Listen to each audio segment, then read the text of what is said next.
Today I'm going to do a deep dive into the 2026 Daehanming Chogang Jeonham ROKS Iron Leviathan, the ultimate Korean battleship now dominating headlines.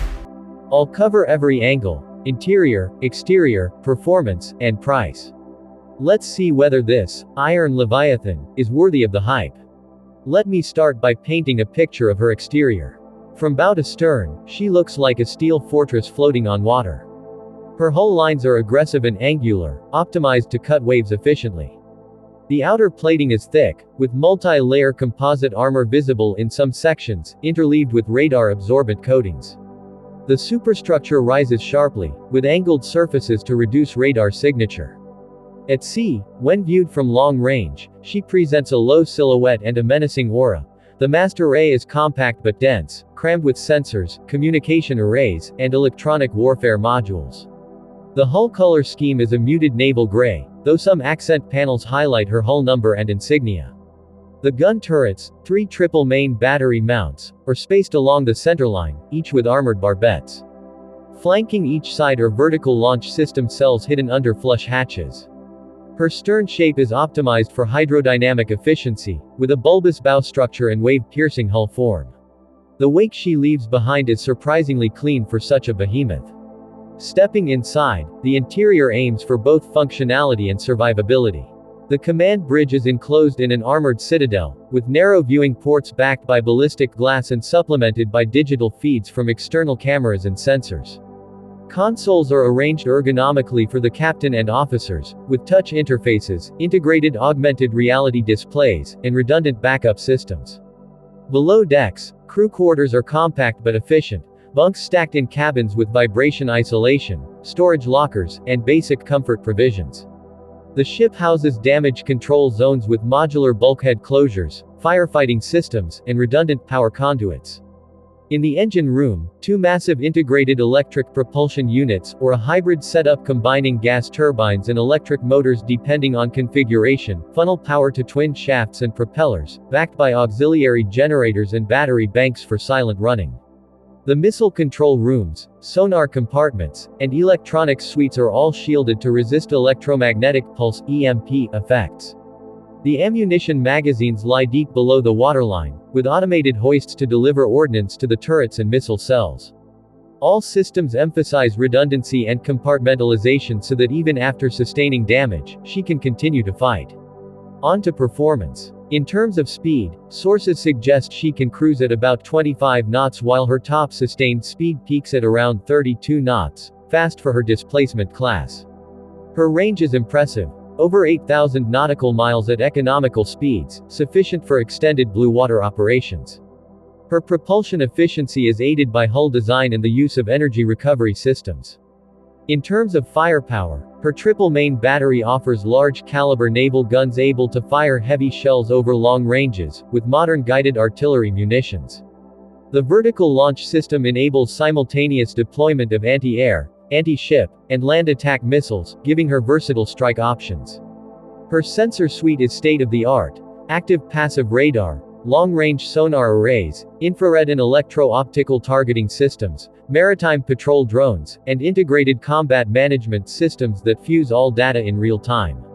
In defensive measures, she carries close-in weapon systems, CIWS, anti-missile point defense, electronic countermeasures, decoys, and integrated missile defense.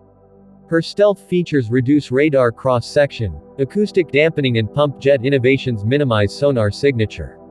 Her survivability is enhanced by active and passive defenses, hull compartmentalization, and damage control automation. In real operations, she's reportedly able to detect incoming threats at great distances and track multiple aerial, surface, and subsurface targets simultaneously. She can engage supersonic missiles, drones, fast attack crafts, or submarines with the appropriate weapon.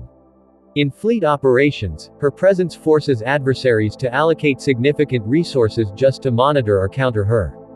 Her endurance in high seas is strong. Sea trials suggest she handles rough weather well, maintains speed in heavy waves, and remains stable under load. Maneuverability is also good for her size, thanks to bow thrusters and active stabilization systems. Now let's talk cost. Building a ship of this scale and technological sophistication is extremely expensive. While I could not find an official figure, estimates place her price in the neighborhood of several billion US dollars, likely comparable to top-tier destroyers or small carriers in modern navies.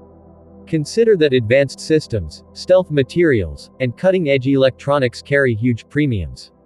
Operational costs, maintenance, crew, fuel, spare parts, upgrades, will also be massive over its lifetime. The acquisition cost might be funded over multiple budget cycles. For comparison, modern next-generation warships often cost in the range of $2 to $5+ billion depending on size and tech. This ship likely sits at the upper end of that scale given her multi-role capabilities and advanced systems. In comparing strengths and weaknesses, she excels in versatility, firepower, sensor fusion, and survivability.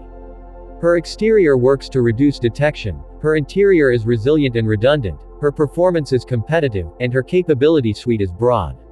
But she also carries inherent trade-offs. Such a large platform is expensive, complex, and demands a highly trained crew and logistic support network. Her stealth won't make her invisible. Advanced adversaries may detect her via infrared, acoustic, or satellite tracking. Upgrades over time will be expensive, and any system failures in one of her core subsystems can degrade her combat effectiveness. In high-intensity conflicts, she may need escorts or additional submarine air support to shield her from saturation attacks. Let me walk you through a hypothetical mission scenario to bring all this together. Suppose ROKS Iron Leviathan is deployed as flagship in a task force patrolling contested waters. Using her long-range radar and sonar, she detects an incoming enemy missile salvo well beyond horizon. She launches interceptors, deploys electronic countermeasures and chaff decoys, coordination with escort ships up front. Simultaneously she launches guided missiles at hostile surface ships and provides long-range naval gunfire support to friendly units ashore. If submarines or drones pose a threat, her sonar and anti-submarine missiles or torpedoes neutralize them. If she takes damage from incoming strikes, her internal compartmentalization and damage control systems isolate the breach while continuing core operations. In this scenario, she is not just a battleship, she is a command and control node, strike platform, and force multiplier. As for market value or price to build calculations, while speculative, some defense analysts estimate a ship like this might cost on order of $3 to $6 billion depending on configuration and included systems. Over a 30-year service life cycle costs, fuel, upgrades, maintenance could easily triple or quadruple that. For nations considering such platforms, cost-benefit analysis is critical. Is the capability gain worth the expense compared to smaller, more numerous ships or missile fleets? In summary, ROKS Iron Leviathan is a stunning showpiece of naval engineering, an imposing exterior, well-designed interior, impressive performance, and tremendous firepower and sensor capabilities. It embodies the aspiration to dominate sea control in modern naval warfare. Yet it comes with huge costs, logistical demands, and vulnerabilities that no ship is immune to. Whether it becomes a paradigm shift or just another expensive warship remains to be seen. But as of 2026, she is undeniably one of the most formidable vessels on the seas.